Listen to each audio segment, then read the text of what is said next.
mga bossing, hindi na to hindi na to uusad to, hindi may impeach Inday Sara dito, maniwala kayo sa akin. Ito pakinggan natin si typo yung typographical error nito ni Lotok. There, it says 1 count of inciting to sedition and ano ba to? 3-1.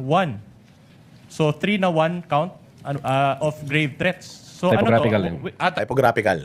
3 and 1, typographical. Okay. So lahat ng makikitang mali doon sa typographical. Sabi ko sa inyo, dito sila sumablay. Tapos sasabihin mo na nakalamang ang prosecution. Sasabihin niyo na matibay, maganda ang ng prosecution. Ulol. Ang inan niyan. Typographical error na naman. Alright, so with all these mga 3 counts of grave threats. 3 counts tapos 1. Samantalang sa taas, 1 count of inciting to sedition. Again affidavit of investigation ito. This is a report. Mali-mali ang dates, mali-mali ang words. Tapos sasabihin nila na malakas ang kanilang depensa, ay ang kanilang kaso.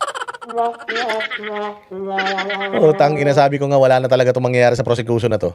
mga infirmities, and you mentioned yesterday that your case is airtight. Don't you think that these errors constituted violations of due process? Kasi airtight. Paano naging airtight kung may merong masamang hangin dun sa loob? Parang sinasabi mo na solid itong bakal na to, pero butas yung loob niya. Hindi pwedeng ganun. Hindi pwedeng airtight, hindi pwedeng perfect na hindi siya perfect. Labo yun. Your Honor, the existence of these typographical errors does not alter the fact that the video exists. Diyon. The video exists, yes. Yung utterances ni Inday Sara happened, yes. Wala naman nagdi-deny nun. Ikaw lang naman nagpupumilit No one is denying it. Inday Sara did not deny it. Even the defense did not deny that it happened. Putang ina niyan. Ang tagal-tagal na nag-circulate niyan 2024 pa yan, 2024 pa yan, 2026 na yan, 2 taon na. Alam na ng tao yan. Pero, ang hindi alam ng tao, incompetent ka na team leader. Incompetent ka na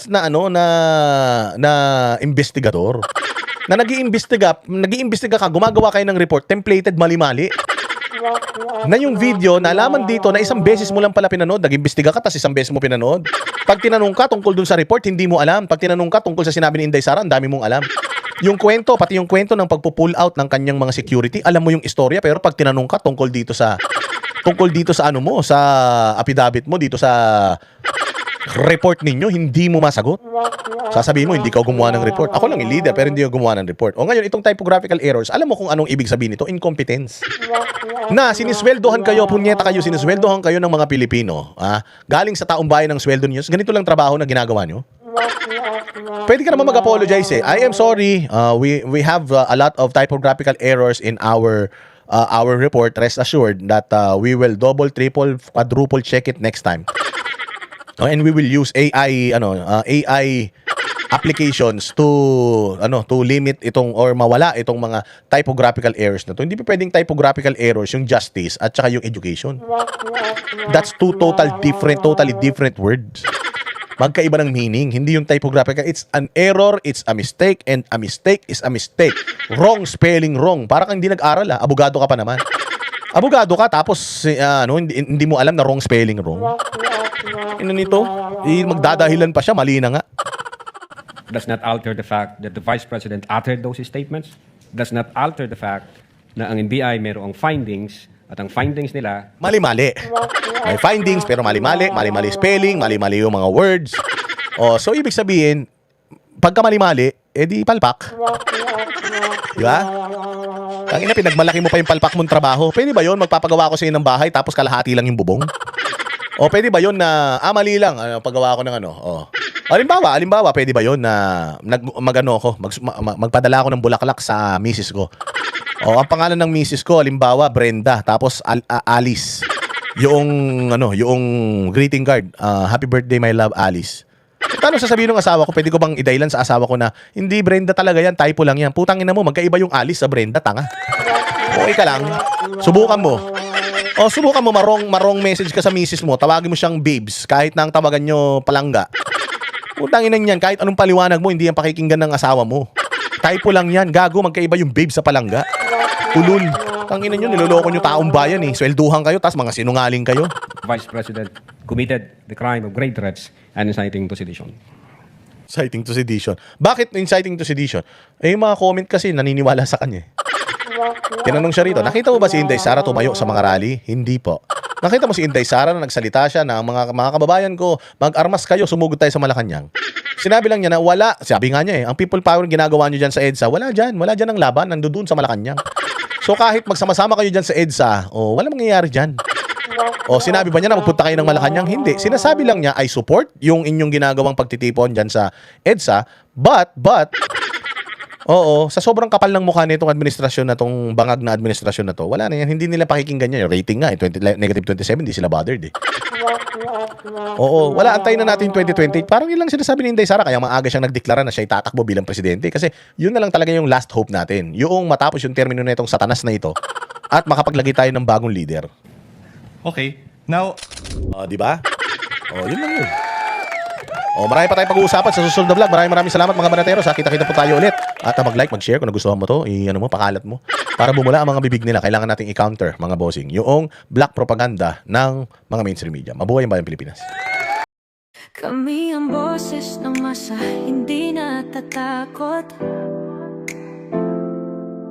Katotohanan lang, di kami nalulunod. Walang bahid ng sismis, lahat ay totoo. Kahit sino ka pa, pag mali ka babanatan ka. Walang pinipili kulay, wala kaming kinikilingan. Basta para sa bayan, kami lalaban. Pagtama palakpakan, pag mali banatan. Di matitinag, di matatakot, para sa bayan tuloy ang sigaw. Sa harap ng kamera, walang halong takot. Mga baluktot, lahat kayo'y tutumba. Ang hustisya at totoo, yun lang ang mahalaga. Kahit sinong harang, di kami matitinag. Walang pinipiling kulay, wala kaming kinikilingan. Basta para sa bayan, kami lalaban.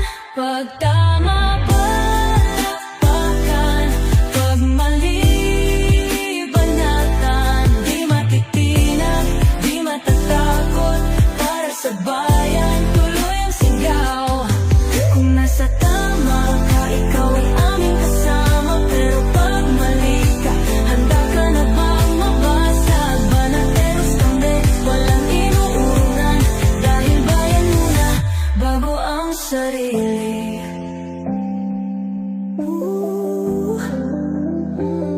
Bago ang sarili.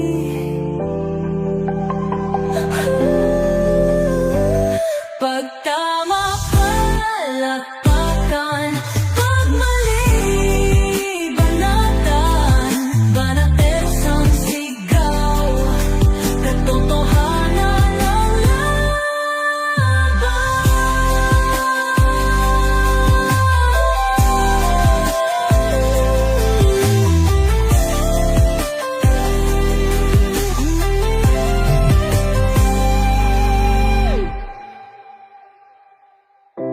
sa harap ng kamera,